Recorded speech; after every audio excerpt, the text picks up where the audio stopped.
has been an electric weekend of Call of Duty Challengers, and we're here to break it all down for you. We are going to be covering everything that happened this weekend at Challengers Finals in Las Vegas. We'll talk about the group stages, who really kind of shined, some of the upsets, some of the unexpected matches that we saw when it came to the bracket, and go over some of the stats from individual players to see who really shined over those games, of course, over the weekend. It's a lot to break down, but we are more than happy to do it this week in Challenge.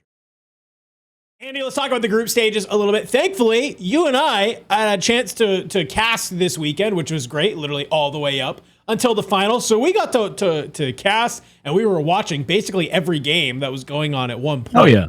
I wanted to go through and step through each of the groups and just kind of loosely talk about, who made it out, any surprises from us through some of these matches, because I think we were a little bit surprised with some of them to see that. So let's kick it off with Group A, and also we'll talk about the implications that some of these group stages had, because there's definitely were there. But let's talk about Group A.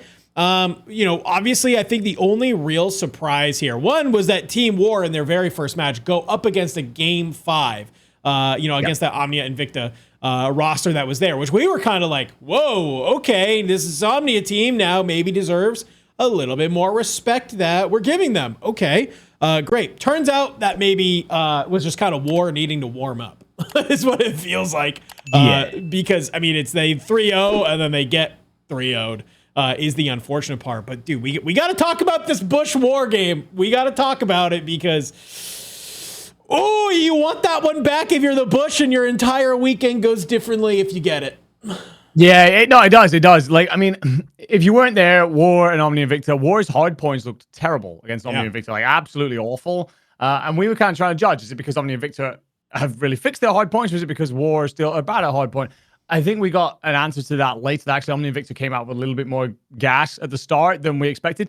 But then, War v Bush, this goes down to a Game 5. Was it round 11? It was super late, whatever it was. It was very late, Yeah, Bush threw that S&D. And if you haven't watched the game, you must. There are genuinely 3 rounds in that. I do think it goes to around 11. There's like 3 rounds inside of that S&D for Game 5 that Bush just had in their hands and completely just give over to War.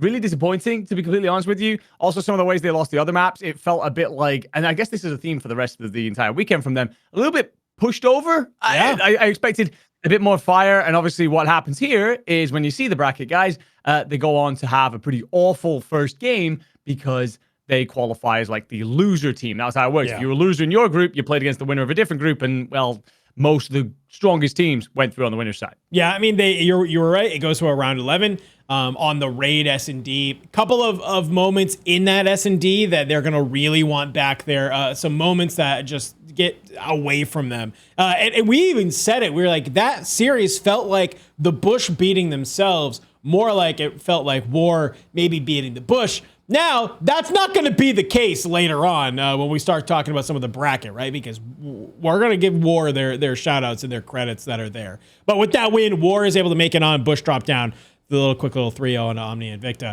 Yeah. Group B, nothing like really to super talk about besides Torn, right? We had high expectations of Torn. Coming into this roster, we knew that they were like, hey, this team is kind of being overlooked. They're heating up. This is what we like to see. They come in first round. What do? They 3-1 the Huntsman. Okay, which is, I feel like we were on a coin flip. We were like, Huntsman either come into this be absolutely lights out electric, or you were going to see what we saw here, which is they were going to struggle maybe a little bit against some of these teams that on paper they should be dealing with handedly. But Torn do a great job. Unfortunately, you got Omit EU waiting for you in that next matchup, and it is a 3-0 swiftly. But Huntsman able to bounce back. 3-1 against that TPC team. And then when they meet back up with Torn, it feels like maybe they use that first series as the download series, and they're able to win another quick 3-1 there. That's that type of veteran shit that you like to see. Well, that term download series is very applicable here because, I mean, Torn comes straight out and win the hard point against the Huntsman in the second go around. And it was kind of like, okay, Torn are probably going to walk this series. They understand exactly what Huntsman are doing. But then the second map that they played was the Raid S&D that they'd also played in the previous matchup. So And there, Huntsman managed to see off 6-4. And this seems to light the fire under Huntsman, get them going a little bit. And we saw from them over the weekend, they were a hot or cold team, very much so. They were kind of like either all on or all off. And that moment seemed to be the thing that brought them back online and helped them see out what was a very good series in the end, to be honest with you. But yeah, I mean, we spoke about it prior to any of it being played. We said whoever wins that first one, when it comes back to the second one, can you apply what you picked up? Can you apply what you learned? And Huntsman certainly do that. Veterans see that major maniac influence in the back, comes on through, gets them through to bracket play. That's what you like to see. Group C, pretty standard stuff, pretty bread and butter. Really nothing to super talk about here. It's, mid Brooklyn, P7 in a 3-0 on that sort of upper side. P7 dropped down. They 3-0, Treaty 1. Really nothing to talk about there. I think everybody looking at that bracket in Group C probably had a very strong inclination that it was going to be P7 amid Brooklyn, no matter what. Which is unfortunate, because I hate to just kind of gloss over Decimate and Treaty 1, but neither of you won a map coming into the weekend. So that's just unfortunate. It's how Call of Duty goes sometimes. But what we do got to talk about is Group D, because this is where we kind of saw some fun, right? So we have Project Notorious. It's 3-0-3-0. We knew they were making it out of this bracket. Now, we kind of made some predictions. We said, yeah, this probably is feeling really rock heavy. Not the case, because the Aussies have something to say about that one. Yeah, they definitely did. I mean, I remember we threw in that, Mind Freak were probably really glad to end up in this group because it was the only one that you looked at and when actually that second spot might be slightly open. We felt like B was the group of death, turned out to be so. Group A is Bush and War. Group C is Ormond, Brooklyn, and P7. So we were kind of like, all right, this is the one that if you're going to sneak anything away, this is where you are going to do it. Obviously, this is, Rocky Sports had to basically sub out Clocks and bring in Vortex, their coach. Obviously, still a great player and everything, but the problem for Rock is obviously just that you only beat basically the team you expected to beat. And then after that, you kind of all fall apart. And that kind of brings a bitter end to the Saudis season. It's just been bad ever since Atlanta, really. They've just not been really a part of the conversation, nowhere near the level they were at the start of the game. But credit to Mind Freak. This has obviously one of our favorite players from the event in Limax, who's actually qualified for the Esports World Cup in Warzone, trying to get through. He will be the first ever player to finish top 8 at Challengers Finals and then also be at the Esports World Cup for Warzone as well. So incredible feat from him. But very much so an Eslo, but it doesn't really matter how you get it done. Mind Freak show out a bit of class. I'm surprised it comes about that way because despite the fact that Rock had to sub in their coach, he's obviously going to understand their playbook very deeply. And Mind Freak are typically playing just against APAC talent where it's just the quality just isn't as good. It just simply isn't. So, but Mind Freak, man, they get over the line, get it done, gave us that shock. Yeah, I mean, Rock, you have that. It's 3-4 on the Overload, and it's around 11 in the S&D. So it's not even like they, they had the opportunity to close this series out, and it's just some resilience from Mind Freak to be able to do that. So great stuff from the groups, though, right? This was kind of fun where we saw some upsets. We saw maybe some teams kind of come to life that we were a little bit surprised to see that. But also we did see a little bit of a look at maybe teams that we didn't get a chance to always see on that big stage, on the main stage throughout the year, right? The likes of some of the teams from LATAM, obviously some of the APAC teams, things like that. But I think for the most part, I think the teams that we expected to make it out of groups did, which is good, barring Mind Freak, I think, kind of making that upset over Rock, but not super surprised. But let's talk about what that meant for the bracket. Let's talk about the bracket, some of our favorite games, and just some of the matches that we saw there, because, man, it was a doozy. Now, we talked about it in the groups, but I just want to start with this immediately, Enigma, because before we get to giving Omit EU all the celebrations and all that stuff, let's talk about how we really got there. And you mentioned it. Let's just talk about this in Winners Round 1, because we played through all of group stage, and then we actually played Winners Round 1 in the same night as well. And you talked about it. Telluride Bush, if they win that first match against Team War, their bracket looks incredibly different than what they end up having to go through. Yeah, no, for sure. I mean, they would have had Huntsman instead of War get Huntsman if they'd have beaten off Huntsman, who came out of the blocks incredibly slow in that. They got battered by War. And again, War's hardpoint hadn't been good up until this point, at least as far as we could really been able to see. So War then coming out and smoking the map 1 said everything about where Huntsman were at this week. So Bush would have had a Huntsman that I think they walk over, then a Project Notorious that we know they can beat. Yeah. Then they would have walked in. Well, they would have been qualified for EWC. They would have been in EWC. Sure. So it would have been glorious. Instead, because you gave up that series against War, you ended up with Omit EU, who coming into this event were the team to beat, despite the fact that Bush are obviously one of the best teams in Challengers. Omit EU very much so riding up there with them, and that clash goes only one way as Omit EU absolutely dumpster. I mean, to be fair, map 1 was close, but the 8-1 overload, I remember watching this one, and I can't remember if we actually cast that one, but either way, I remember just thinking, how the hell do you recover from getting mollywopped like that? It's just tough. I don't know if you do, and I think that was kind of the problem, right? Because sometimes it felt like the Bush needed that warm-up series, and you gotta wonder, they go in against Huntsman. Huntsman was feeling good. I think Huntsman would have tested them enough that they stay locked in. But I think the problem is that they then, they end basically their day number 1 feeling probably a little dejected, realizing like, hey, we should have won that map against War, and now we're coming in, we're just getting absolutely 3-0 choke slammed against Omit EU. And now we have to drop on down into losers. That's really tough. But for the rest of the battles going on there, for basically we had what we called the P7 Derby that was going on as well. And this is the second time this year. We've seen it in the bracket, and I wanted this one to go to a game 5. I expected Project 7 Notorious to make it happen either way. No, P7 Notorious just looked so good. Project 7, unfortunately, I think just a little bit of a step behind in the caliber of play. No surprise when we can, obviously, hindsight's 2020, but seeing how good P7 Notorious played in those grand finals, they were on one this weekend, right? And I think to see them not only 3-1 Project 7, but then also 3-1 a very hot-handed War was really nice to see. And it kind of gave us, I think, a little bit more confidence in this roster that they were back in the form that we expected them to be coming into Challengers Finals. Yeah, I mean, I'm gonna say so for Project Notorious, we went into the tournament a little bit nervous about the roster they'd built. It felt like 3 natural SMGs, 1 AR. Yes, there's the NPC meta, but you have a lot of map mode combos where you don't just want SMGs. An example being Den Hardpoint, Scar Hardpoint. Sure. However, what we discovered was that actually P7 Notorious had literally every SMG flex at times. So at points they were running 4 ARs or 3 SMGs or anywhere in between. That resulted in them getting a 251-25 win over Project 7 in the Hardpoint Den, then 251-10 win in the Scar Hardpoint. So I would say it worked. The pace was pretty good. They were pretty lights out all the way through. And respectfully to the teams over in Project 7, you're up against basically a CDL team at this point. And the only player I would put up there in the caliber of those boys is Mythics. I think Mythics deserves a shot in the league. Really good player. Harry looked pretty good as well this weekend. But unfortunately, there just wasn't enough to really get them anywhere close to this team who absolutely slaughtered them in the respawns. Yeah. And it's kind of be able to see that. They then move on. Obviously, you go up against Omit EU, who you knew was going to be your biggest opposition.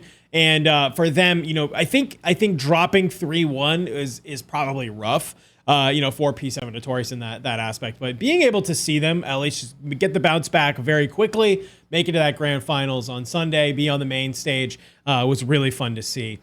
For Omit Brooklyn, it's a weird weekend for Brooklyn, man. It's like they clear their group stage easy. Okay, great, cool. They come in. It's a nice little 3-0 against Mind Freak to finish their day 1. They start their day 2. They go up against their sister team, Omit EU, get absolutely slammed and kickflipped, whatever you want to say is a verb there.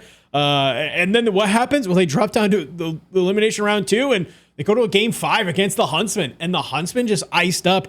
And to me, that was like the Huntsman maybe kind of starting to get some momentum, and also Omit Brooklyn maybe just feeling a little flat after just that series. I think they maybe had wanted that series against Omit EU to feel a little bit more competitive, and it just wasn't. It just straight up wasn't, right? You got beat down. You got to reset the mental, and it feels like Huntsman, all right, cool. You win a game 5 against Project 7. That's some juice inside of you to do that.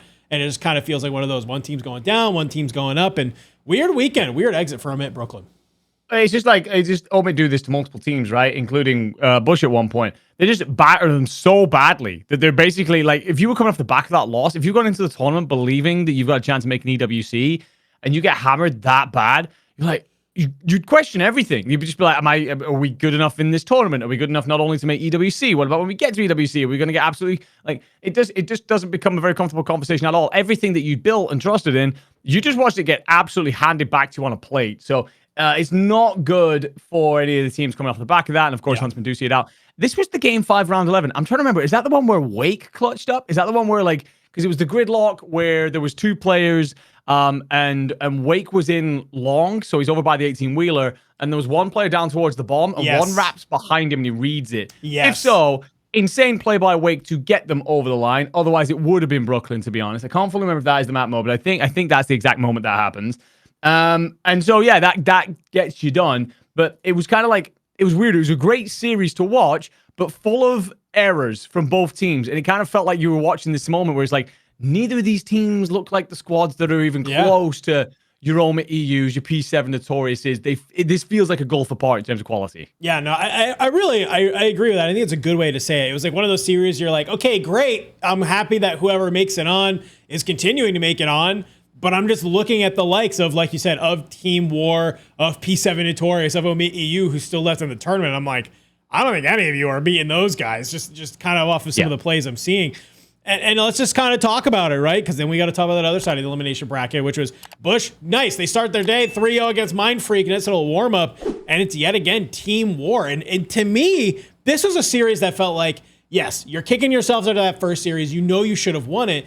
But now you're coming into this one, it feels like you're not even respecting Team War in that series. Like, they just, it just feels like they weren't. And then that last game, that last S&D, man, just did not...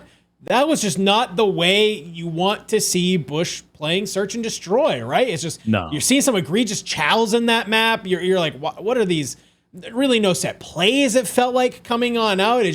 War was on their game. They were on their shit. And just Bush just felt like they maybe thought that they could just kind of play it like a 2K almost, right? They're like, yeah, we'll just kind of bang stuff out and see how it goes. And, well, we see how it goes. You get bounced out of Challengers Finals. Yeah, I think the more disappointing thing for me overall was the reaction. And obviously, we've had a little fallout from the Bush camp since, right? So I guess a lot of it makes sense now because of what we saw. It's what we've seen since then. Yeah. But it's a case of, like, you get 250, 200. I mean, they won the overall 8-2. And at that point, they look gross. Mentally, I was like, they're through. They're through. They're going through. Yeah. They're going to match up against someone else. They're going to be all right. They're going to then play against whoever. And with this kind of run of form, they get then beat in the next hard point, which I remember, was this the Colossus? Yeah, it was the Colossus. Now, Colossus is Bush's home ground. Yeah. And obviously, and I'm pretty sure as well, Bush started well on the Colossus, and then War ran them over through, like, the back half. It was almost like you and me got to cast this, I'm pretty certain. Yeah. And, like, we were like, wow, that was disappointing the way it went down. Like, a 250-200, normally that's a fun one to cast still. Yeah. The way it went down was awful. It was like one team just got slaughtered for a while. And then, yeah, the S&D was really poor. It's like gridlock. First blood count wasn't great. Drake's on bomb was getting isolated every single time. A couple of rush plays, a couple of moments of desperation. You could see the pressure getting to them. Yeah. But it was that every time we'd have this pod camera and it would pay attention to the players after a round or whatever, and they just looked flat. Like, it's like, boys, you are playing for the end of your season. You're playing for EWC, guaranteed money. You've got the Shaven at your back, begging you. If I was a fan tuning into, I'd been so disappointed. Things go wrong. This is Call of Duty. It's on the day more often than not. But you gotta have some fire about it, and they just didn't. It's those moments where it's when you look at a team in a Search and Destroy, and there's like a moment that happens. It's when you see them and they're looking over at each other. It's fist bumps. It's like, hey, whatever.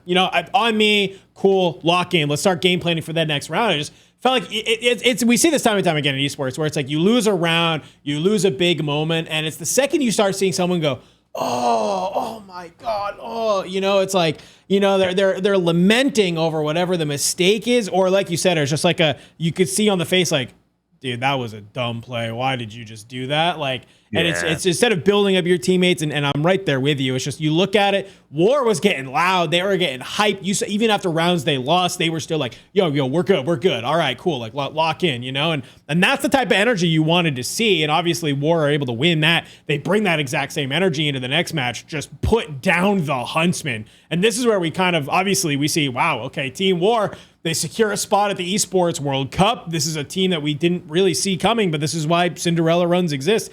Unfortunately for them, I almost prefer it go this way, I guess. Like, I feel like you can either, lose a game 5 or just get 3-0'd by a team that's looking so good. And for War, that's what it is.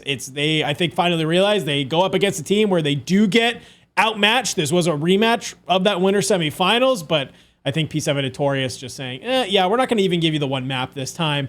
We're down here. We just lost 3-1. We want to get back to main stage. We want to be able to get there, and they do it.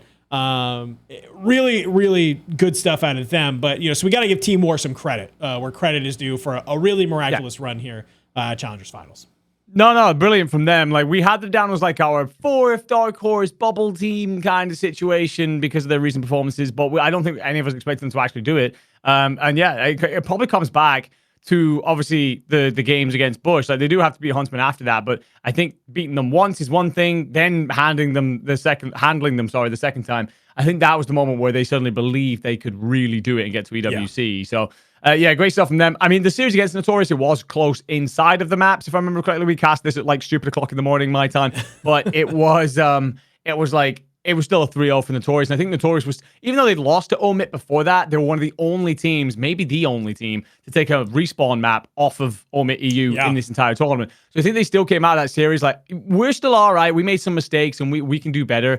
And they just like kind of ran over War, who themselves had to run all these extra games towards the bottom. Actually, maybe just one extra game. Maybe I'm getting a bit over my head there. But either way, maybe one, maybe two. But like either way, War seemingly ran out of steam a little bit. Notorious instead, they wanted to book that ticket to main stage, and of course, get there to the finals to try and get some vengeance against Omit EU.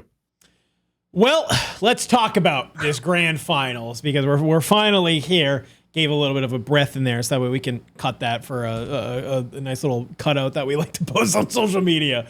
Let's talk about the grand finals, man, because it's 4-3 Omit EU taking on P7 Notorious. And this kind of, I'm not going to lie to you, man, I was feeling a little like, wow, Giants do bleed when we went into this series because it was bad. And the second I started seeing P7 Notorious like take these maps off of Omit EU, I was like, I'm kind of feeling like is Omit EU finally running out of steam? Are they finally meeting their opposition that they just haven't, right? We've seen this time and time again with teams where you have these teams that are such a cut above everyone else, but the second they, are brought by any type of resistance, they kind of crumble because they don't have a game plan. They don't have a game plan for what happens when you get, it's that famous quote, right? Everybody has a plan until you get punched in the mouth. And I wonder if that was the idea here with Omit. Turns out, no, they were able to lock in. They were able to stay the course. But I'm a little bit surprised this went all the way to a game 7. I'm not going to lie to you to see that. But it was just good to see these two teams who have arguably been top of their region. Both squads have been top of the region all year long. Finally now get to meet up on LAN in finals and at least be a series that really delivered a lot of energy. No, I agree. I mean, it just played out so weird. Obviously, we were watching it because that was the duties of that were handed to Shift and Study to do on the Sunday in Vegas on the main stage, and we were kind of like we were watch partying it, and Omit go up 3-0, relatively cruising. I mean, still decent maps. And then all of a sudden, something just flipped, and you really struggled if you were Omit to get your SMGs going. Yes. Feel like if you were Denza and Ethan, you just, especially in respawn, you just really weren't at the park. Like all of a sudden, AR still performed quite well. I thought Aspect and DK had a pretty good grand finals overall, but SMGs kind of got run over a little bit. Wonder if that's partially to do with the fact that Notorious could just at will kind of change up how they're approaching those SMG fights and end up in a situation where it's like, okay, well, we're just going to out-trade and outpace you pretty much all the time. So, yeah, I mean, it comes down then, P7 Notorious, they claw 3 maps back, goes that game 7, and Omit, good lordy, goes down to a round 11, but in some ways, really fun. Like, if I said to you game 7, round 11 before the tournament, you'd be like, sick. Go watch that round 11 back. For some reason, Notorious just all like 3 of them die pretty much straight away. And it was all writing on the wall at that point. But either way, of course, a massive congratulations to Omit EU because their story this year is something to truly believe. Like, it's something to witness. Denzer, of course, like he's a player who's been out on the fringes for a bit. He gets the opportunity to run with his team. Rafi put a lot of faith in youngsters. There's a lot of talk about how good DK and Ethan were going to be. DK's first year, Ethan's first year. He'd been brought in from another title. And Aspect has been that guy's floated around some of the top teams in Europe for a while. Now they all get this moment, this run, and go to EWC as a team that could definitely surprise a couple of CDL teams. I think that's like the key note here is that, this is the team that when we get to EWC, which we will be talking about next week, don't worry, chat, we will be talking about it. But I think when it comes to these groups, like this is a squad that I think when we talk about some of these teams that we saw at CDL champs and some of their opposition, obviously from Challenger side, like they are just not worried realistically about anything, right? They're not worried about them. And when it comes to those sort of bottom CDL teams, this is a squad that I think will well, you got to respect them. And that's ultimately at the end of the day. We'll be very curious. I'm sure we'll talk about it on this channel a lot about, what happens to the likes of Omit EU, right? Do we see somebody just pick up all four? If they have a good EWC showing, if they all want to stay together, do we see somebody pick up all four? Is it just the DK and Ethan and match them up with some other CDL vets? That's getting ahead of ourselves, but still, I think what they saw, though, is they saw a team that can absolutely slay their way through a bracket, but also when the opposition comes their way, they still know how to get it done. So we did a lot of talking, obviously, about a lot of the teams over the weekend, but huge shout out to, obviously, Challengers Intel for pulling together some of these stats that we have on the individual players. I thought this would just be fun. These are a lot of just like top 10 from a bunch of different categories. So I thought it'd be fun for us to kind of step through them and maybe just give a highlight to a player that's maybe on the one or two that are on each top 10 and just kind of give our thoughts on maybe why, are we surprised to see them up there? Are we not surprised to see them up there?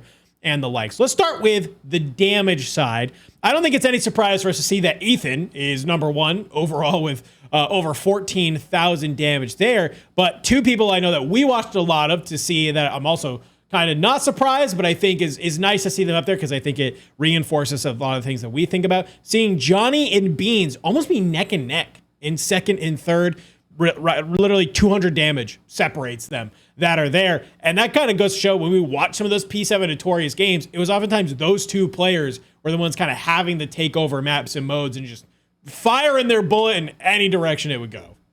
Yeah. I feel like as a foursome, they were really good, of course.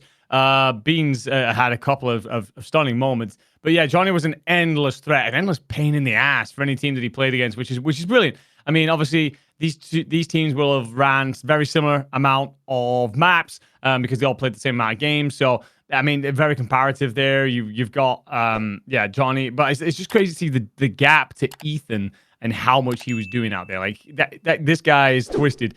But yeah, to not take away from Johnny and Beans at all. Like, they are players that they should be back in the league, man. Like, I know that we get this thing sometimes about, like, recycle pros and all of that. The only thing that we can judge on is, and there's a couple of players that definitely deserve new opportunities. You're Ethan, you're Mythics, and so on. But like, there are players that are just a cut above and could definitely still do a lot of work. Even for like, if we put them in the bottom teams in CDL, they would make them more competitive. No, I agree, and I think that when you kind of look at damage, this is a good example. Huge shout out to Kicks as well, who's here. Prolute, Cammy from the Bush, they're making it on. So it's also kind of crazy when you think about like where some teams exited. And then the fact that they are still up there for their damage ratings, right? So the fact that Kicks is on this top 10 is really, really fun to be able to see. Let's talk about the Overload KDs, though, because Overload's an interesting game mode that we have learned, right? Where we've kind of talked about it, where you can have these moments where somebody potentially can be going like crazy, right? You can have these insane maps. You can have these takeover games. We saw it from Gwyn at one point from Omit Brooklyn. And it can kind of not matter at the end of the day, unfortunately. But I still think it goes to show, when we take a look at some of these players, right? Mythics leading the line with a 1.37. A little bit surprised there. And obviously DK lining on up 1.27 in second, and DC rounding out our top three. Yeah, I mean, I truly think that Mythic should have been in the league a while ago, but like, he's showing it the events like this again. He's different gravy. Like, respectfully to the rest of his team, he's putting up a 1.37 while the rest of his team are not having a great time. Right? Yeah. So it's one thing to sit there and be like, okay, like, I don't know, like a lot of players from I'm trying to think. This is kind of weird looking at them all like this, but all right, there's a lot of Project Notorious players in this. It's like one thing to sit there and say that, and then go, but it helps when your teammates are performing well, it helps you to perform better. Yes. It's a different thing entirely to perform very well and still pick up a hell of a lot of kills in this regard when your teammates aren't matching that same pace. There's less situations for trades. You often trade it out yourself. Like, it's just, I don't know. It's crazy to see how good this boy is, but like, at some point, he's got to get his shot. Like, it feels like we've been saying this for years now, and there's only so many times we can sit there and bang that drum before it's just a case of like, what the European talent really have to do to get a shot in the league. So yeah, really hoping for Mythics. DK, of course, we're going to wax lyrical about him. We have been doing for a while. Fantastic AR. It's weird as well looking at this because I'm pretty sure early on as well, he had some struggle overloads. I'm pretty sure he had some tough respawns early on in the tournament. So he really bounced back late on. And then DC, I'm glad that he gets this one because obviously he goes through all that Rostermania drama where he's kind of turfed out and lands with the spot. He still had himself a solid tournament. Yeah, no, I think this is what you're seeing. And also, I think, well, also when I'm looking at some of the names in this list, it's also the players that were not afraid to just try and chow something while holding the ball wearing a pistol. You know, that is the other thing as well. I'm thinking about Johnny there in fourth. We saw him do that time and time again, where he was not afraid to, if he's got the rock, he's absolutely just trying to maybe get a one last kill that you need to in order to get that score in. So good stuff. I think this is going to be a fun one to talk about, though, because we got to talk about the search and destroy KDs. Now, there's something very interesting here where if you look at it, you might get a little of a sneak peek about why potentially Omit EU is so damn good at search and destroy. Leading the top is going to be Ethan. 2 slots down below with a 1.79, by the way, which is insane. 2 slots down below is teammate Denza with a 1.59, and then not too far away is also DK. So 3/4 of that Omit EU roster is here on the top 10 S&D KDs for the weekend, which is kind of an insane stat line. It is, but respectfully as well, we probably have to take Joker out of there. I think he played 6 maps the entire weekend. True. So he probably deserves to be cut out. Don't get me wrong. Obviously, this is just top 5. This is top ones. This isn't filtered in any way. Sure, he does well. Not to disrespect him or anything, but like realistically, Den's in second. Like, let's face it. DK's what, 6th or something. Yeah, these guys are pretty good at S&D. The one thing about this list that is just insanity apart from that is that Ethan gets a 1.79. He must have had the best first bloods in the league. Like every single round he's in for first blood. Now we've talked about players like Abizi over the years and why sometimes S&D KD wasn't that hot, but it's because he's often playing in for that first blood, means quite often he's isolated, traded, put in difficult positions. But we all recognize him as being a star-studded talent because he would open up a map for his teammates and execute on plans perfectly. Ethan was this guy, put his body on the line. If sometimes we would walk out with 2, he'd be like sitting there like, all right, Ethan's dead. And he's like, oh no, he's made it a 4v2 and he's good. He's just tottering back to his teammates. He's ridiculous. So good. I think we saw a stat at one point, this first blood win percentage was like 78%, which is terrifying. Yeah. So 8 out of 10 times he's walking into a first blood fight, he comes out with the kill. So, all right, fair enough. This guy's gross. Yeah, and I want to give a shout out to Pengi as well from Mind Freak. That was obviously there. He had some moments in some of those S&Ds where I'm like, he's kind of 1v4ing a little bit. He was a lot of the reason they were staying competitive in those games. So got to give a shout out to them. Hardpoint KDs, this one's interesting to me. I'd love some of maybe your big brain analysis because I'm looking at it. And I don't know if it's just because as you get later on, as you play more maps, right, your games are a little bit tighter. You're probably sitting closer to a 1.0 that's there. But because I'm looking here, I'm like, okay, you have Kix, Linz, Cobra, Dom, Gwyn, Snoopy. Yeah. I guess Snoopy, made it deep in that bracket that's there. So that's maybe the most impressive one. But it's like for the rest of these, I'm like, you guys kind of got bounced pretty early in the event. And I guess maybe this is interesting is that you drop some numbers in hardpoint, but for what? It is kind of it is kind of like that. Like you look at some of these players. Like I mean, again, you can only really do what you can do. We talked about, for example, Linz and Cobra, right? We said that the Omnia hard points that was what they looked good at. That was where they shone and kept themselves competitive in various series. There's also the moment where they play against Atlas and walked that series. That was insane. I think the hard point in that one was incredibly one-sided. I would love to tell you, but then CODpedia is just broken on me, so that's great. But it's just a case of like. There's so many players there that, Snoopy's probably your standout amongst the list, to be completely honest with you. Yeah, it was a 251.03, by the way. So, like, a lot of these players that are higher up, they're full of those teams that got dropped, played against a really weak team underneath, and then got dropped in the next series. So they didn't have to play a lot of maps. They were solid against the better teams, and then just blew out, basically stat padded against a really weak side. So I don't want to take too much of that. I guess Linz and Cobra deserved a nugget for sure because they still had great hard points against Team War, so we'll give them that. But